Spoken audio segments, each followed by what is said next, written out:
All right, I'm Jody Smits-Anderson, and I'd like to welcome everyone to Subject to Change. And my co-interviewer is actually on the hot seat tonight. So I'm going to introduce Lauren Staniec. Hello. And I just blew your name, didn't I? I You said did. Staniec. Staniec. Yeah. Staniec. Even though it's Staniec. pronounced, it's Yeah. spelled. If we were in Poland, Yeah. which is where my, namesake is from, it would actually be pronounced Staniec. Oh. And as I understand it, the name Staniec is to talk about people who stand. And from a family standpoint, we don't know why we stood. We don't know where we stood, but we apparently stood. Well, you Maybe can we take stood that. for something. Maybe we stood for green building before it was cool. Maybe you stood for equity. Maybe you stood for women. Maybe you stood for your neighbor when they needed a Oh my hand. God, I would be privileged and proud to stand for all of the above. Yeah, there you go. And that's why we're here with Subject to Change, so we can interview you and learn more about what brought you here and where you think you're going and what's influencing you. So if it's okay, I'm going to dive right in. Now,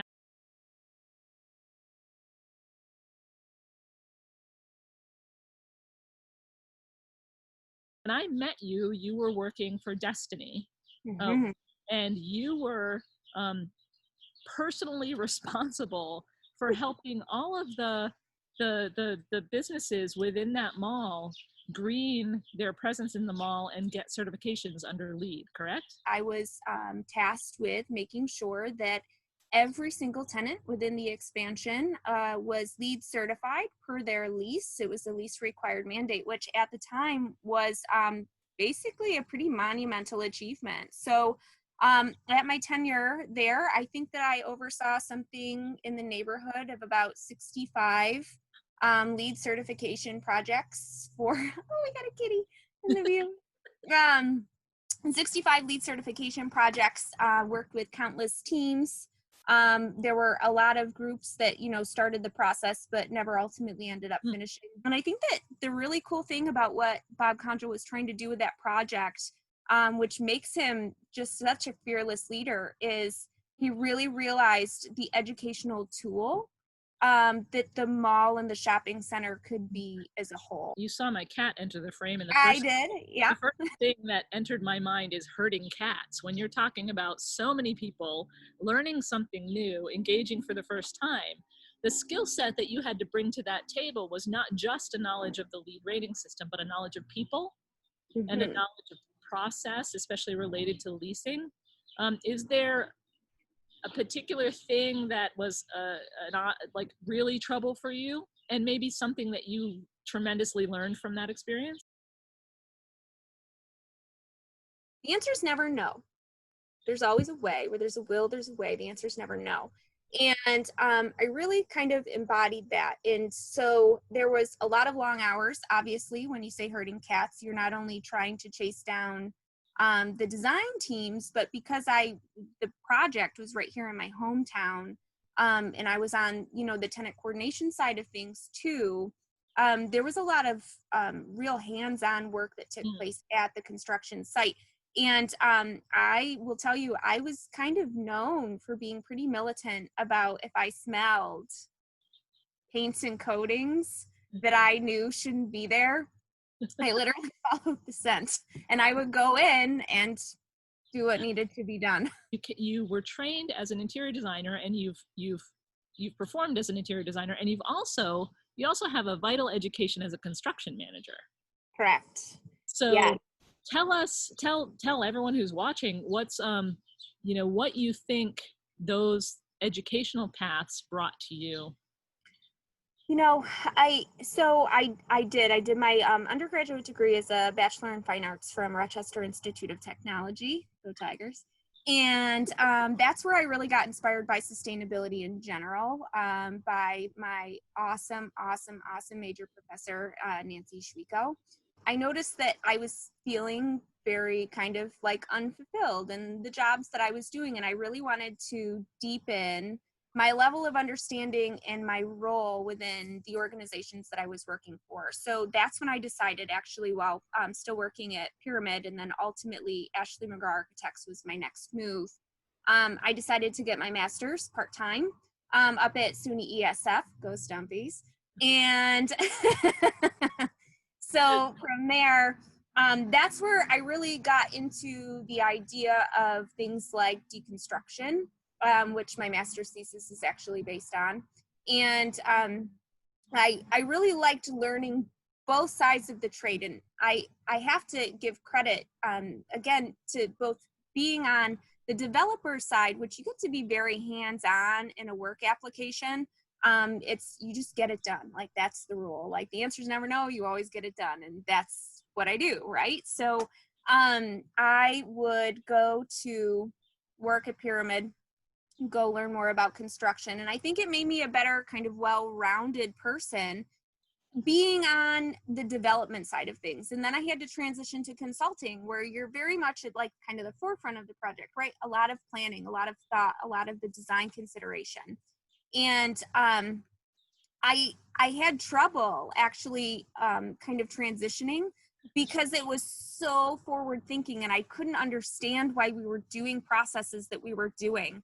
So to ultimately end up transitioning back to Pyramid ended up being great for me, because I felt like I finally had the whole picture. So I really understood the design and planning side. I really understood the timetables in which things could be constructed and designed.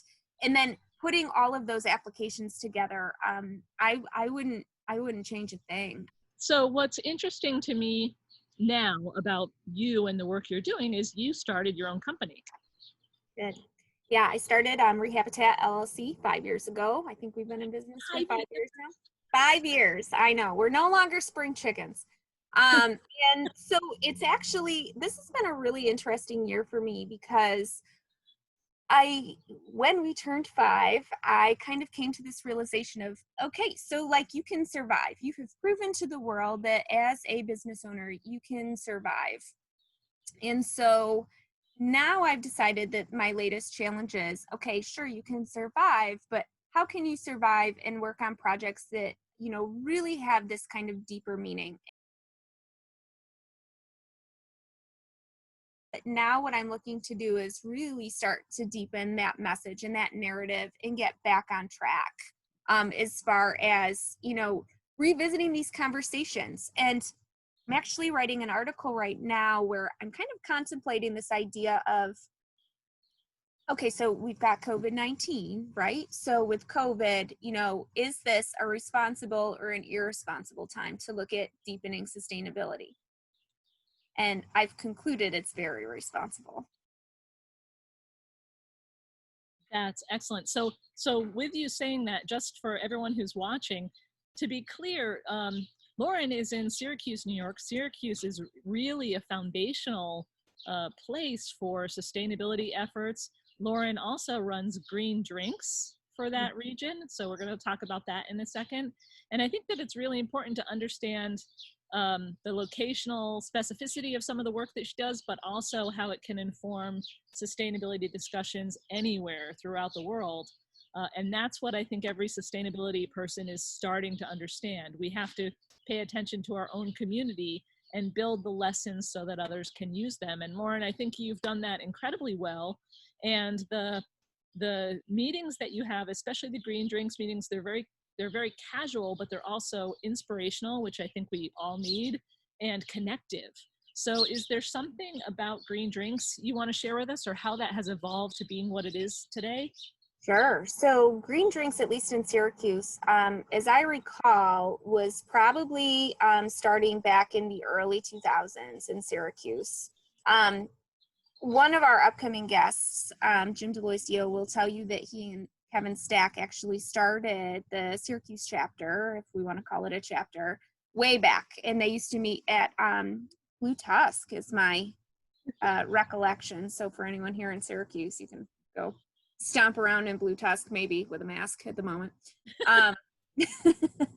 But over its evolution, we started to see our numbers die down quite a bit, and that's the point at which I decided that I was going to try and take it over, kind of I didn't really know what I was doing, but I knew that I wanted to try a lot of the different establishments that we had here in Syracuse, again, kind of putting that focus back on community, because I think that the more we can do to support our local economies, for example, keeps money in the pockets of our actual community, which makes us more robust, right? So Yeah, that's excellent. Supporting local businesses and creating the connection between people who are interested in all different aspects of sustainability. and that's like my favorite part. I think one of the most favorite things about what I do, and maybe it goes back to that herding cats analogy that you said before, but I love being able to like connect people. Like I love being a resource for people that when they're looking for a space or a design team or an HVAC guy, like I like being the person that they come to because they're like, I bet she'll know. And I love piecing all of that together, and Green Drinks is a really big part of that. I think that, I've got a card somewhere for somebody who does whatever it is you're looking Yeah, for. yeah. That's my favorite. That's one of my favorite parts. I love connecting people and kind of like weaving that web of our community. See if there's one in your city. If there's not, you can just simply register it. I think you just like kind of send it an email and say, I want to start one here in the city. It's super easy. I can tell you that much. So from your experiences with Green Drinks and with kind of connecting people, do you have a story, and this is totally off the cuff, do you have a story of a connection that you will always be proud of having made? Oh, yeah. So I was a presenter at Green Build with the Director of Sustainability of Starbucks and Verizon Wireless. And, I'm going to tell everyone, I'm going to admit it here and now, I felt totally out of my league. Totally out of my league, but that was probably one of the coolest things. And the same thing, I've even had relationships with the directors of sustainability of Kohl's and Walmart, and those are things I'm really proud of, to have been part of such a big project that allowed me to be in the same company as those names. I can't wait to find out like what my next destiny project is. Like, pun totally intended. Yeah, that's awesome. Your next destiny project. What is that going to be? So I just want to comment that there was a whole lot of passive voice in there, and I think we have to acknowledge that the reason you were involved in that panel discussion and the reason you have information to share is because you work your butt off and you're knowledgeable and you bring that to the table with graciousness and kindness and a desire to improve. So kudos to you, and I'm hoping that part of our conversations will end up being about how we can acknowledge our own efforts in the process and our value in the process, and helping other people to do the same, because there's so much work being done by so many people all the time. So thank you for your work. For that acknowledgement, that was very sweet. It's very true. I mean, there is something I think I'm turning red. I think I'm starting to blood.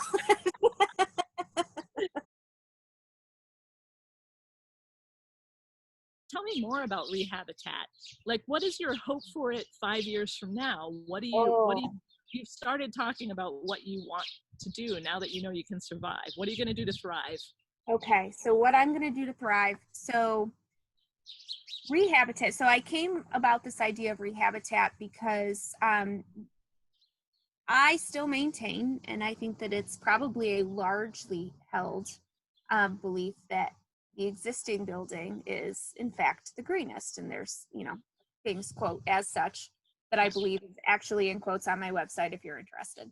And so I thought, okay, I want people to re-inhabit, basically, places that maybe have been forgotten. So that's where the name comes from, is Rehabitat. And my focus is, as much as possible, on existing buildings. I've been known to do some newer work, and I mean, certainly I'll take on any newer work that's deep green sustainability. But I think that the five-year goal is really going to be The 5-year goal is really going to be to get those really deep green projects, the ones that really make you think, really kind of flip the standard on the head. We're becoming more aware. We're perhaps becoming more sympathetic of things like illness. We're becoming more aware of our proximity to people. I don't know about you, but like, I'm a hugger. I want to make sure that the spaces that I'm in, me personally, and all of you, and where our kids go to school, and where, you know, we go to spend 40 plus hours a week, I want to make sure that every single person inside of those buildings is as healthy as possible. Fantastic. Yeah. And then beyond that, I want to make sure that every single building and the 4 walls that they're in are as healthy for the planet as possible. Great. And I just want the spaces that I design to reflect their communities and the beauty of each of those individual communities, and to be places that, you know, people are really proud of and respond really favorably to. Perfect. That's beautiful. the 5-year goal. That's great. So I was thinking about spaces and design, and you and I are both sitting outside in our wonderful outdoor spaces, which is awesome. And I think that a lot of buildings, especially corporate buildings, have not been designed to embrace the outdoor spaces or to integrate outdoor spaces. Kills me. Yeah, right. So part of that, do you envision yourself working with a landscape architect, a landscape designer, or is this something you're fascinated with and are doing as part of your service? I'm curious. So, okay, I'm gonna be really, really real here. I'm really listening. Okay, so my thing right now, I think everyone has taken their interest in gardening, but I think little known facts that people don't know about me is that I'm actually like I consider myself what I call myself a suburban homesteader. I'm in the suburbs, chastise me all you will, but I have gardened since I was in my previous townhome. I always had container gardens. I would get in trouble with the homeowners association because I grew tomatoes and peppers on my front porch, which they told me were outlawed because that I was only allowed to have flowering plants. And I said, well, I've got news for you. Tomatoes and peppers flower. Like the silent code. How do you think they pollinate? I know. So anyway, I've, slowly been growing my garden. I've been researching for a couple of years permaculture. Well, I mean, I've been into permaculture for a while, but I'm looking at a very specific type of permaculture that focuses on something called a food forest. My entire backyard is in various stages of being 100% either edible or medicinal or pollinator friendly. Oh my gosh. So everything in my backyard in particular will have a purpose. Ecosystem focus and purpose. Yeah. So the idea of this food forest is basically you plant like 2 trees and then you've got a bunch of like smaller shrubs that are edibles, and then you populate in other like small perennial or annuals all around, and you leave it kind of wild, which is the best part. Nature. So you grow less, which means less fossil fuels. It's like a whole thing. But then you get to go out, and I've got like 4 blueberry bushes, 2 cherry bushes, 2 apple trees. My peach tree out front's not doing so good, but we're trying to make it come back. And it's something that is like a personal passion of mine, where I just feel like food production and having control over food production and really starting to know and understand like the cycles of our food and really understanding where it comes from, that starts to tie us back to the earth, right? And I think what ends up happening is that you realize just how interconnected everything is. We're really we're a network, right? We're a network, we're a web. And I don't think you can have a conversation about sustainability in the built environment and not honor and understand and respect sustainability in our agricultural environment and so on. Who inspires you? Who's your hero right now? Who should other people be paying attention to in light of the work that you've done in your history, your current work with your business, Rehabitat, which everyone should go to the website, by the way, and your passion for connecting to food cycles? So I will say that I have so many excellent, amazing mentors and inspiring people here in just our upstate New York region. But I'm going to say at this point in time, the person that I'm kind of most, I guess I'll call him a hero, but like I'm just sort of like so excited for is probably the better response is Chief Foreign Lions, because of the huge wins that they're getting right now.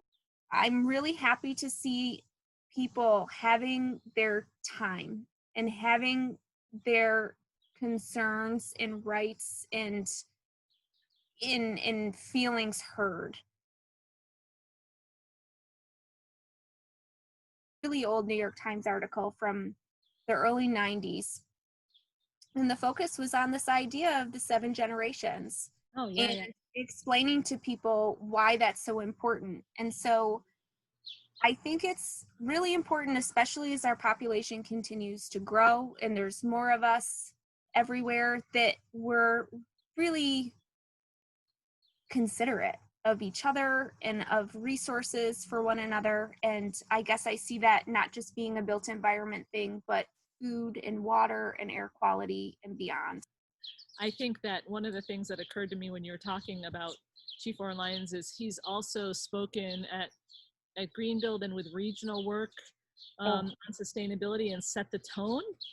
And the other thing that occurred to me is there's a book that I'm in the midst of reading. It's called 1491, which is about what the United States looked like before Columbus came here, and the fact that there were millions of people living on this piece of land, and that they actually were caretakers of the environment. It wasn't just forests run amok. They were actually cultivating them, and the forests were much healthier. Native Americans actually understood how to work with nature in a way that we have not come to relearn yet. The other question that we tend to ask is quite frankly one that I've absolutely forgotten. Seriously, we like to know a hero, and then what big thing is happening now, or what influence is out there in the market that is really affecting you, or that you want to tell us should really affect us. Well, and I think that, kind of what we touched on before with my article that I'm in the process of writing is this idea of, I get it, sustainability. So the definition of sustainability is to maintain a level, right? So we're all, well, if you look at the nuts and bolts definition, that's what it is. We're trying to maintain a level, right? So if we're trying to maintain a level, I know and I recognize that the level that we're all trying to maintain at this point is keeping doors open, keeping people employed. Like, I know and I recognize and I understand the economic sustainability of what it is that people are dealing with right now. And I will never, ever, ever discount that. But in the research that I've been starting to do, and in everything that I'm kind of reading and researching and studying, is the companies that, at least at present, are really kind of surfing the wave. That might be too positive of a statement, but I'll say that are treading water minimally. They're really focused on that triple bottom line and this idea of equity for people, environment, and economy. And I think that that's a topic that I think a lot of people kind of talked about, in earlier years. And I think it's time to really revisit it and really plug people back in, not as resources, but as people. Yeah.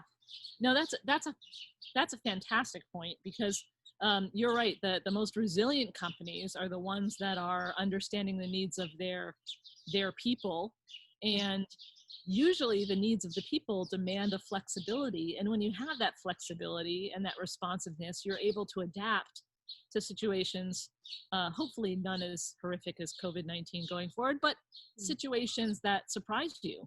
Right. I think people have had a taste of working from home. I think people have had a taste of flexible hours, more time with family. Maybe at this point we're all feeling like a little too much time with family. Whatever the case may be, I think that there's a happy medium in there.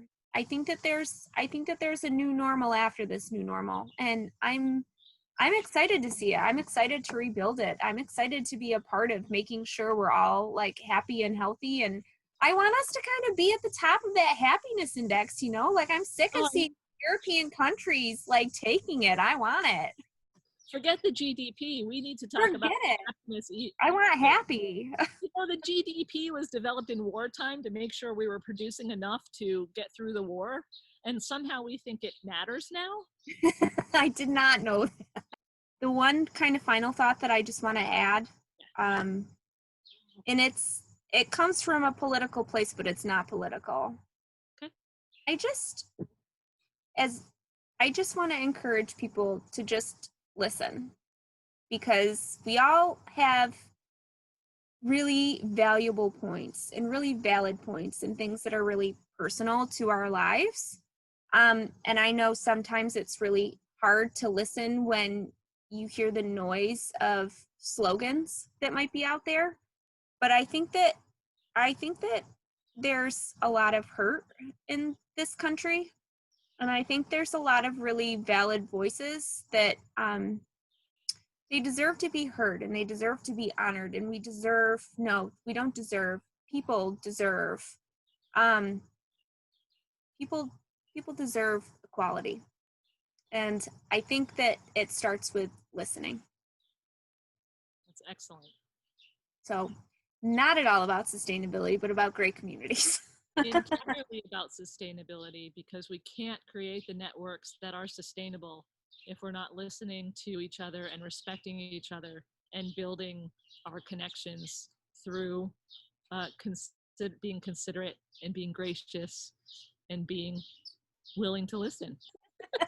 Well, thank you for taking the time, and we're going to do more interviews going forward, and we encourage anyone who's watching to actually contact us and suggest people we should be interviewing. We're not limited to people in upstate New York by any means. Oh, and while we were talking about, you know, people kind of being maybe a little self-deprecating or whatever the word you might have used, feel free to nominate yourself. I'd love to hear and listen and learn more about you too. If you have something to say, contact us. We'll make sure to put contact information tied to the YouTube videos or in the credits. And let's get this started, creating this network of celebration and connectivity and new ideas. Yes, thanks, Jody, so much. It was fun.